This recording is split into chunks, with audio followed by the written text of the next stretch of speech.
back to Witches of the Moon. This week's topic isn't really a topic. This week we're doing Q&As. And stay tuned later on in the week for a big announcement. So this week we had asked everybody to send us in some questions that you guys would maybe like to ask us, whether they're personal or whether they're pagan or witchy related. And we got quite a few from you guys, but then we also thought it would be kind of fun to have each one of the members ask each one of the members a single question.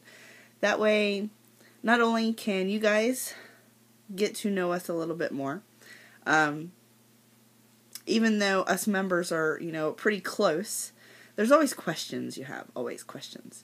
So we decided to ask each one of us questions as well. So every day this week, you will have 2 videos. You will have 1 video from each host for each day. So we're probably going to throw a bunch of videos at you this week, but it's going to be fun. They're going to be really fun Q&A questions. And then, like I said, stay tuned for the middle of the week for a big announcement. So let's get started, shall we? Alright, so these questions will be in no random order, so make sure you listen to the whole video if you want your question answered. First question is, what's your favorite kind of magic to do? My favorite kind of magic to do would probably be any type of healing or protection magic. Those are my favorites. Whether it be a healing candle magic, crystal healing, herbs for medicinal uses, any type of protection or healing are my favorite types of magic to do. Next question is, what first drew you to the Egyptian pantheon? Well, when I was younger, and actually before I knew about this path, I had a reoccurring dream, and it happened quite often. I think it was even before I turned 11 or 12. It was something that I remember happening a long time ago, in my earlier years. And I was always seeing this desert area, and I've always had a fascination with Egypt. I always have. The pyramids, I've always had a fascination with Egypt. I still can find myself nowadays watching, like, on the History Channel when they do the archaeological diggings of the different tombs and stuff. I'll still find myself watching those because I have a fascination with Egypt. But in my reoccurring dream that I had, I always had this lady come to me. And she was always dressed in like this gold shimmery outfit. And she had these wings that were gold colored, but they were see-through at the same time. But they weren't the traditional angel wings as you would see back behind.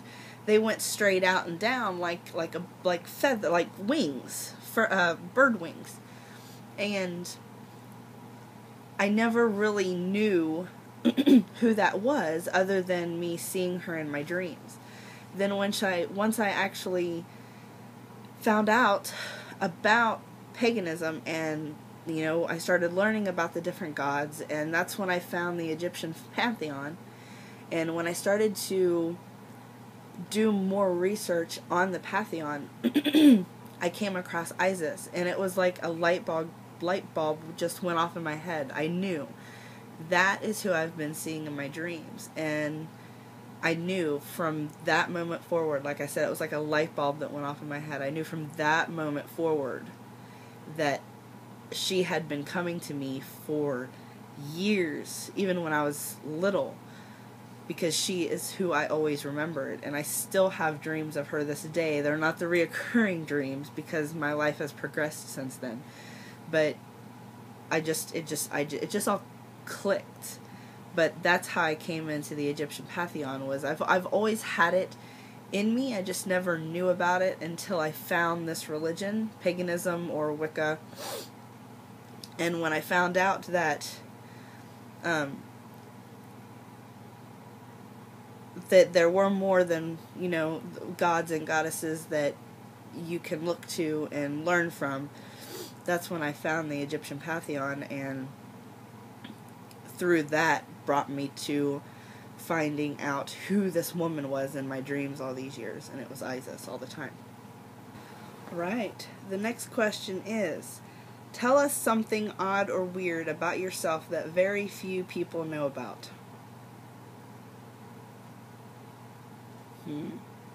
Well, okay. I don't know a dang thing about cars, trucks, vehicles in general. Nothing. I don't really care to know, but the one thing that I don't know how to do that probably most people do is, it's kind of embarrassing, I don't know how to change a tire. I think I know how, but I've never done it. For the simple fact, I think I've only had a flat tire in my life twice. Knock on wood. And both times that I've had a flat tire, I've used my AAA. So, I don't know how. I think I know how to change a tire, but I've never had to, and I probably never will. Not so much that it would make me feel accomplished. Cars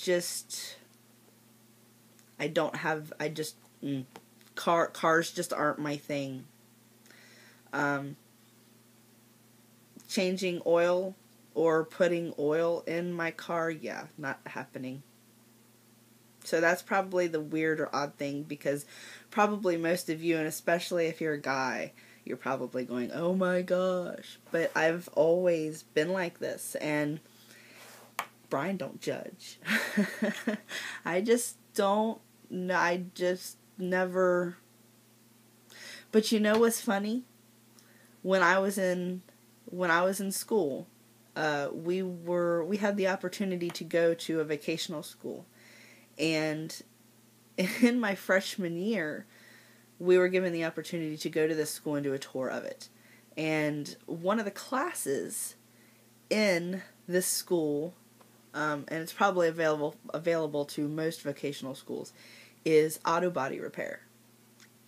And when I went in there, the one place that they showed us was, how to do, like, if you ding your car.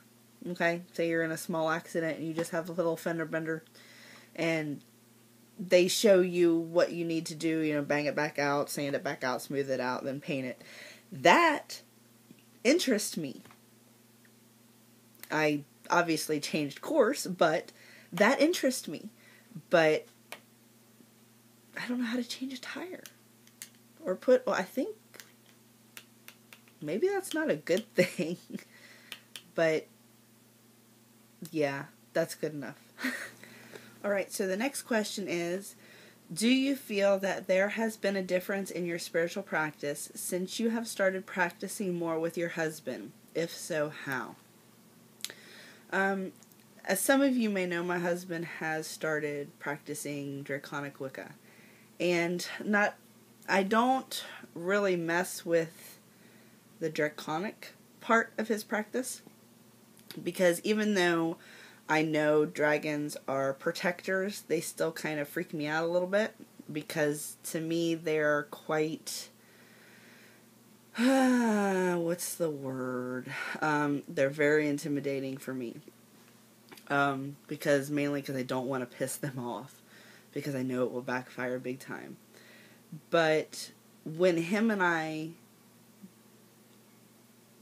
do something together, say a ritual or a spell, and we both include each other's practices in the spell, it seems to be a little bit, I don't know, it gives it a little bit more oomph. Maybe it seems like it's a little bit more powerful, because I do have the help and the backup of protection from his dragons, even though I don't specifically ask for them. When him and I work together, it just kind of melds. He's the dark and I'm the light, so our magic is gray, so it kind of equals itself out. When we do ritual, it's the same feeling. I get fulfillment in what I do, he gets fulfillment in what he does, and it also helps because we actually share a deity too. So our God is the same. We share different goddesses, but our God deity is the same. So it's a different feeling. It's a very different feeling from what I'm used to. This is all very new to me, because I have been a solitary for so long, that being able to work with somebody that is, he doesn't use black magic. He's not like that. He's I don't know, he's been using the term warrior here lately. And he just feels, he doesn't use dark magic in that type of way. He just kind of uses it. His magic is a little bit more, it's really hard to explain.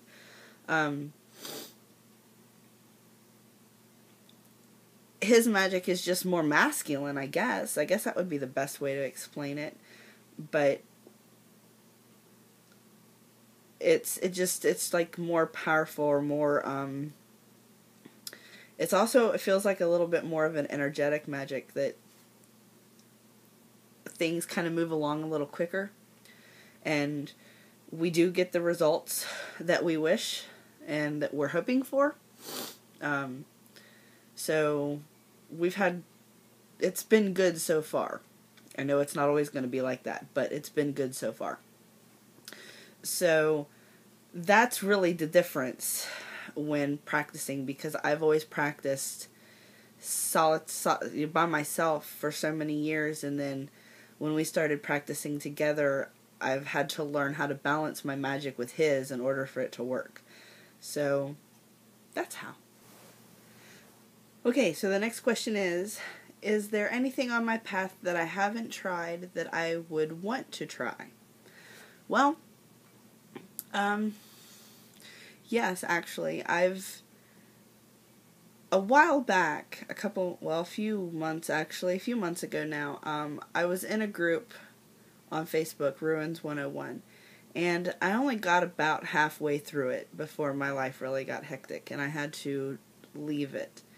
I do want to pick that back up again, but I think what I want to get into next are, I think they're pronounced Ogum,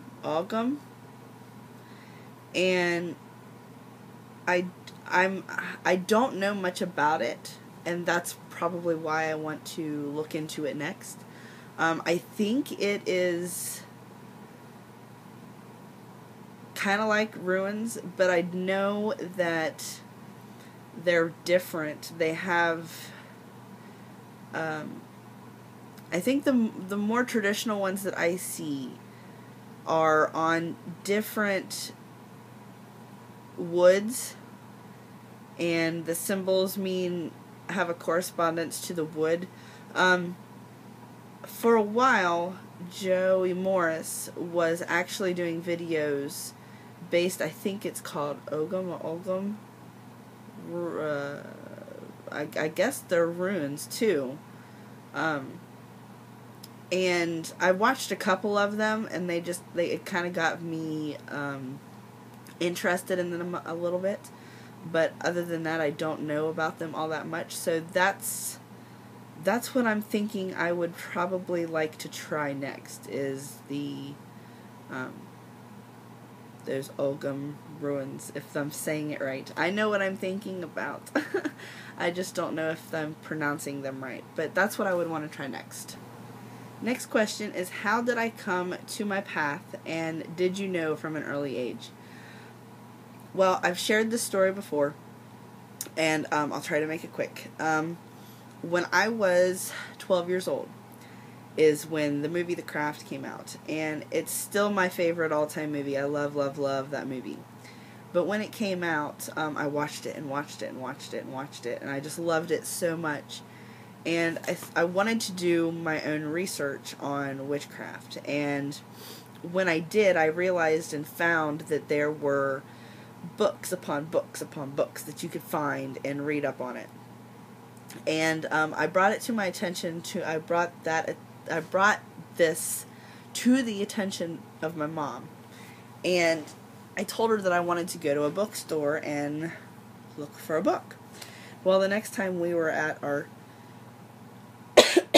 the next time we were at our local mall, I went into a bookstore. I think it was a Barnes & Noble. And I just started looking around, and I didn't really even know where to look.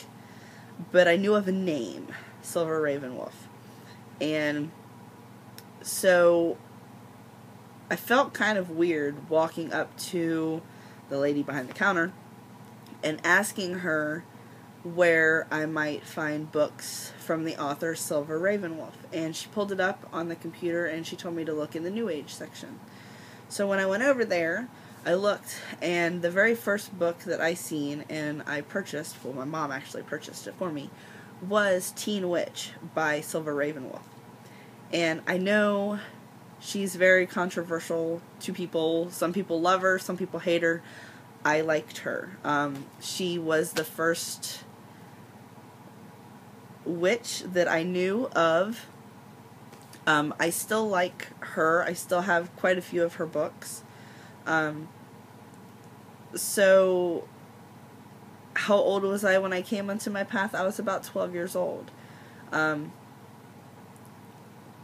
or 13 years old. 13, I think, is when I finally started to realize that, the Craft movie and witchcraft had absolutely nothing to do in common. There were a few similarities, but it was nothing like I thought.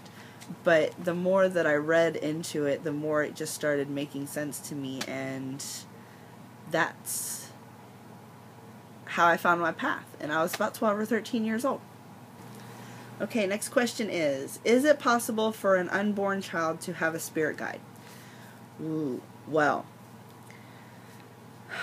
I'm going to say maybe. But, to the person that asked me this question, I highly, highly, highly suggest you do a deep meditation.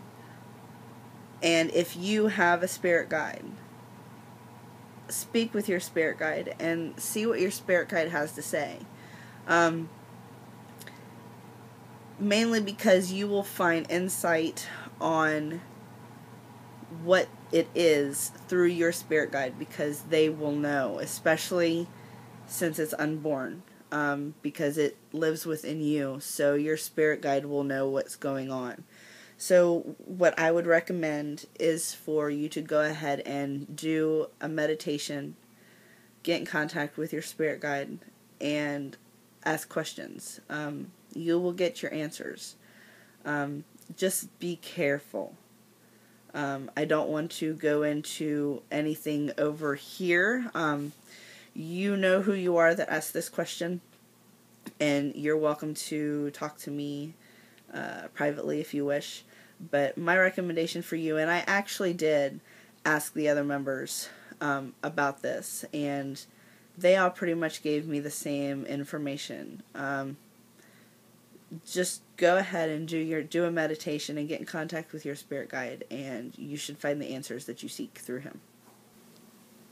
Next question is, if you could choose one person, past or present, to be your craft mentor for a year, who would I choose? Well, craft mentor for a year? Well, due to the fact that I pretty much grew up on her, I would probably have to say if I had the opportunity to have a one-on-one mentorship with somebody, it would probably be Silver Ravenwolf. She was a deep inspiration to me when I was, going through this, because I didn't have anybody to talk to. And even though I didn't talk to her, some of the ways that she would write things in her books just made it very clear to the younger generation. And that's why a lot of people don't like her, because what she says contradicts with what a lot of other authors write about. But you're going to find that within anything that you do.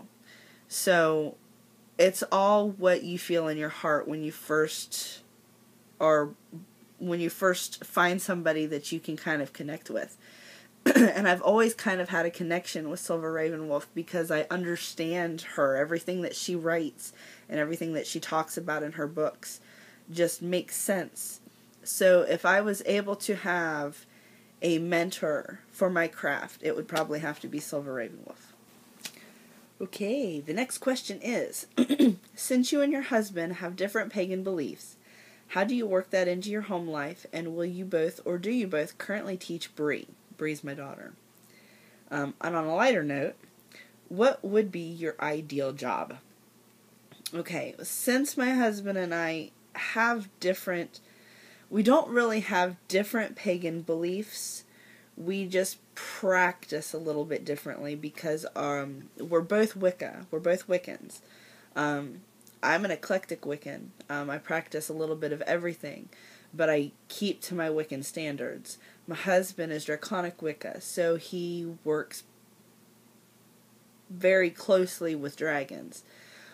So our beliefs are the same, but our practices are a little bit different. As I said a little bit earlier in the video, my magic is more white. His is a little bit darker, but he also tends to dwell in a little bit of the gray magic as well. He's also in between. So I'm kind of like his, yin to his yang. We just kind of work well together because I do strictly my white, stick with white, and he does a little bit of the dark and gray. So when we do practice together, what we do together, because we don't always practice together, when something is very important to me and I need that little oomph to try and get it started or to try and keep it going longer, I will ask for his assistance and him helping me. And he kind of does the same thing with me, but he doesn't ask as much. Do we teach Bree? We're in the process, but she's only 3, and right now we're not trying to push too much on her because she's a little bit of a slow learner, but we're kind of more focusing on what she needs to do and be in her life right now, not so much her religion. But when it comes to, Mother Earth and the sun and the moon and stuff like that, she's starting to ask questions because she sees Mommy and Daddy go out there, in the moon and, talk to the moon, and she asks questions and we answer her like if an adult would ask us a question about that. And she sees me play with my herbs, and, if they're not dangerous for her to touch, of course, then, I'll let her play with them too. She'll ask questions, she'll smell them. Some of them she don't like, some of them she does. And, so we're trying to teach her a little bit, but right now we're mostly focusing on, her regular stuff, like, her alphabet and her numbers and her colors and all that stuff. But when she does ask questions, we do try to answer her. That way she doesn't always feel that she needs to, that way she's not scared of it, I guess is what I'm trying to say. I don't think she'll ever be scared of it because she's going to be around it all of her life, but I don't want her to become overwhelmed with it to where she doesn't want to have anything to do with it when she gets old enough to understand a little bit more. Okay, next question is, at what age, if at all, do you plan on educating your children on religion and spirituality? So I'll kind of go into this a little bit more from the previous question. Like I said, she is 3 right now, so right now we're just basically focusing on what, she needs to be doing in her own life. But probably when she gets to the age where she's actually in school and she starts to understand a little bit more about religion, because right now she's not around a whole lot of people and she's not around a whole lot of kids. I don't have her in a daycare. I don't have her in, I don't have her at a babysitter. I don't have her, I am a stay-at-home mom. I am all she sees during the day. And when I do my magic and my practices and my spell work that I need to do, with my candles and with my stones and stuff, I kind of plan it around when she's either taking her nap or when she's asleep at night. But there are the times where, I'm wanting to do something during the day and I'll, go in the other room and I'll whip my herbs out and start playing around, or I'll light a candle and she'll ask, Mommy, what are you doing? And I'll answer her, but she doesn't really quite understand it yet. But I think when she gets into school and she starts seeing that not everybody is like Mommy and Daddy, I'm sure that she will have questions. And so basically I'm just going to let her kind of work her own way into it. I am hoping that she follows in Mommy and Daddy's footsteps. But I'm definitely not going to push her. I'm not going to be one of them moms that's going to make her sit down and do this religion. I will show her and teach her about this religion when I feel that she's ready. But whether or not she chooses paganism as her religion, that will be her choice, and that will be when she's much older to make her own choice. So, yeah. Next question is, where would you most like to live and why? Okay, well, this is a toss-up. It's either between Egypt or England. And it's funny because the person that asked me this question is from England, the UK. But Egypt, mainly because I have such a deep connection with Egypt and Egyptian stuff that I would love to experience it. Now, the question says, where would I most like to live and why? To be honest with you, I don't know if I would want to live there because it is so hot there.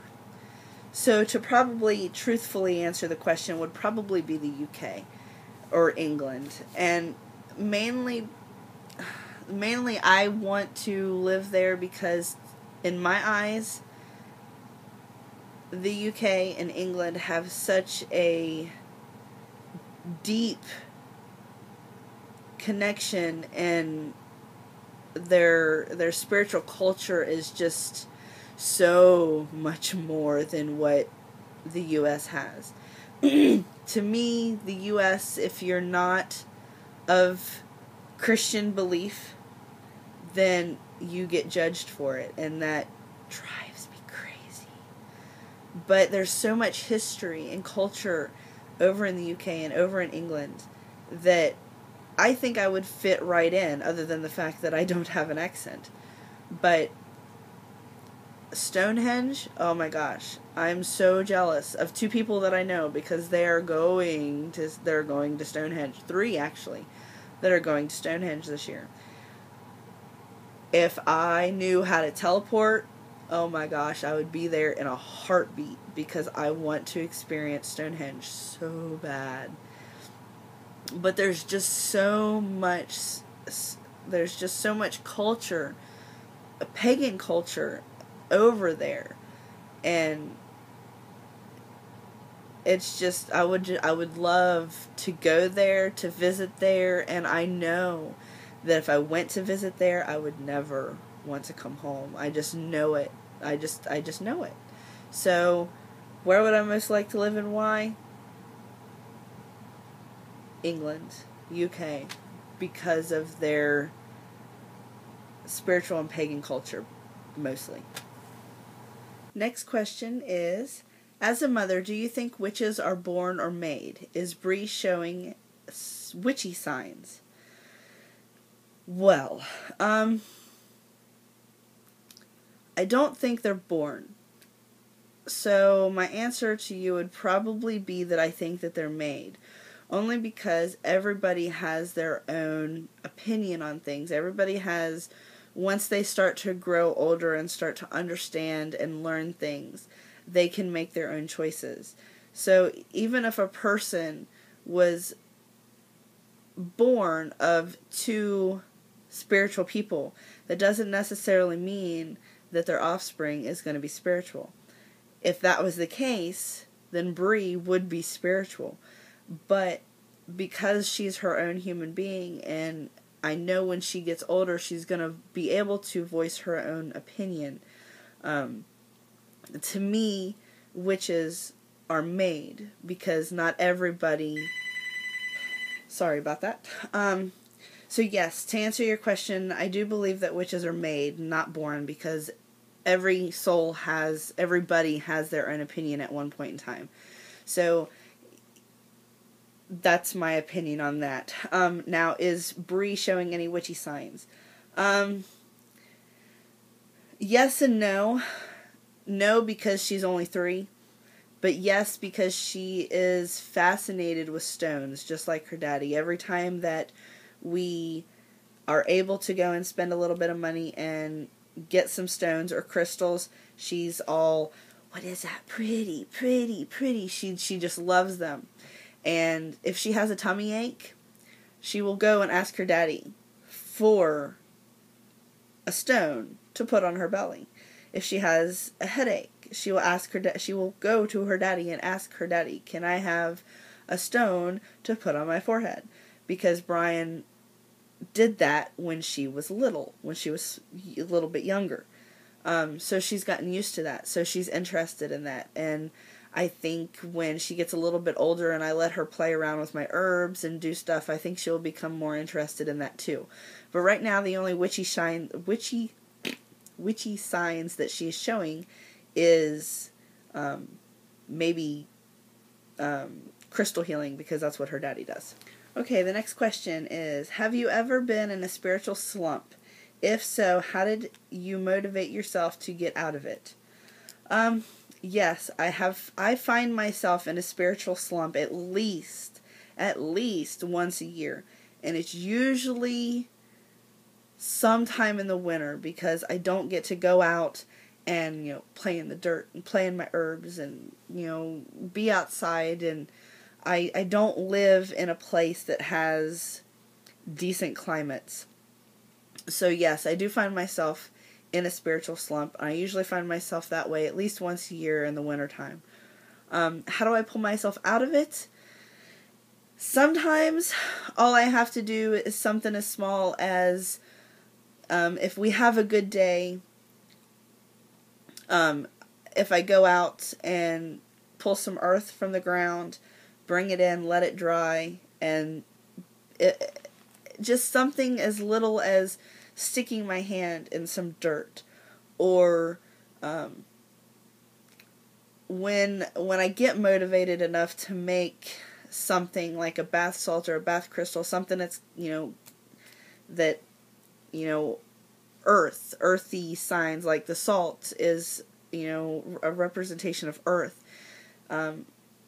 Basically, if I can just figure out a way to ground myself, then I can sort of bring my spirituality back up and motivated. But usually by spring, when I'm able to go outside and play in the dirt and not have to wear a coat and just be able to do whatever I want to do outside, that's what usually brings me out of it. So Yes, I usually do find myself in a slump, but it only happens about once a year, and it's usually in the wintertime. So, I've been going through one. I'm coming out of it. Spring is only a few days away, so it's almost over, and I'll be back to normal again. Next question. Have you ever had second thoughts about yourself or your spirituality? Yes, I went, it was about 5 or 6 years ago. I went through a very, very rough slump to the point where I almost gathered every bit of my stuff. Books, my book of shadows, my herbs, my crystals, everything. I about gathered it all up and just tossed it. I was going through a really rough time in my life. Nothing seemed right. I wasn't connecting with deity. I wasn't connecting with myself. I couldn't figure out how to stay calm for meditation. I was just really bad. And it got to the point where I just wanted to get rid of everything because I don't want to say I didn't believe in it anymore because I've always believed in it, but it just wasn't, it just didn't feel it was me anymore. And then when one person, it only took one person, I no longer talk to this person, but it took one person to come into my life that changed it. And I feel that this person was put into my life just to get me out of my funk. Because like I said, I'm no longer friends with this person. I don't talk to this person, no nothing. But this person is what brought me out of my slump. So I thank that person for how she got me out of the slump. But I think that was the only reason she was put into my life, was to bring me back. And I'm happy that she did. Next question. How do you handle anger, frustration, and would you ever use it in magic? I try not, when I'm angry or frustrated, I try not to use magic or do magic at all at that time. Because being Wiccan, I know what I put out comes back to me times 3. And I know this because I've experienced it time and time and time and time again. So when I'm frustrated or when I'm angry, I try not to do any type of magic. If I'm being attacked, that's a different story. But if I'm frustrated and I try to do some sort of magic when I'm frustrated or when I'm angry, it never has the effect that I'm looking for when it's something, when I'm not frustrated or when I'm not angry. So I don't really ever use that in my magic. Now, if I'm being attacked, like I said, that's a different story. If I'm being attacked, then the frustration and the anger that I receive upon myself, I do put that into like a return to sender type of magic, because I want that anger to go back to them. But usually that is the only time that I will include my anger and frustration into my magic. And I think in my lifetime I've only done that maybe less than a handful of times, less than 5 times in my life of being this religion that I've had to do that. Because I know, like I said just a second ago, I know what I put out comes back to me. So I don't want that to come back to me, because then it would just be snowballing. It would never go away. And I choose to not do that. There have been a couple of times, but usually I just choose not to do that. And last question is, have you ever been upset with one of your deities? I would have to say I probably have never been upset with my deities, because in my whole life I've only had 2. Up until the last year and a half or year, I've only had 1. I've worked with Isis my whole life. And I've never needed or had the energy to be angry with her, because I know that even if she's doing something to me that isn't good, if there are things that are going wrong in my life at that time, I know that she is doing that to me for me to learn a lesson. it's up to me to figure out what that lesson was. But she's doing it to help me. So I've never been angry with a deity. Now, or upset with a deity. When my God came into my life, he scared the crap out of me. And I was very upset with him for the way that he showed himself to me, because he literally scared me bad, because he showed himself in a way that was not nice, and I let him know this. And I know now that he had to do it that way, because I wasn't opening my eyes up, because he's been around me for a long time, but I wasn't letting him in, because I didn't feel ready. So he felt the only way to get through to me was to appear to me the way that he had. And I understand that now, but at the time I was angry with him I was upset with him because of the way he showed me. But now that I know why, I'm no longer. But I know that if my life is not going smoothly at that time, I know that there's a reason for that. And it's up to me to figure out what I had done to cause this. And I know that it's a learning step for me to get me to realize that this probably makes no sense to you, but it makes perfect sense to me.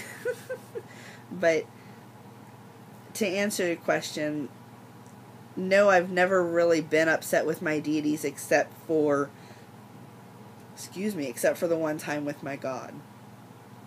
So that is all the questions. If I missed anybody, if I missed any individual specific question, I do apologize. There were a few questions that I did skip over, mainly because I was able to answer them in other questions that I didn't feel like I wanted to repeat myself. So if I didn't get your individual question, it was because it was actually answered probably in a previous question. So if you go back and listen, I'm sure you'll get your questions answered. So I don't know if Lisa had put up her video before me or if she's putting it up after me, but stay tuned. Sometime today you will see Lisa's video. So you will see Lisa and me today, and then tomorrow you will see Jay and Bay. And then, like I said, stick around, and on Wednesday there will be a big announcement. A big announcement, so stay tuned for that. So yeah, next week we'll be back on topic, and until then, blessed be, guys.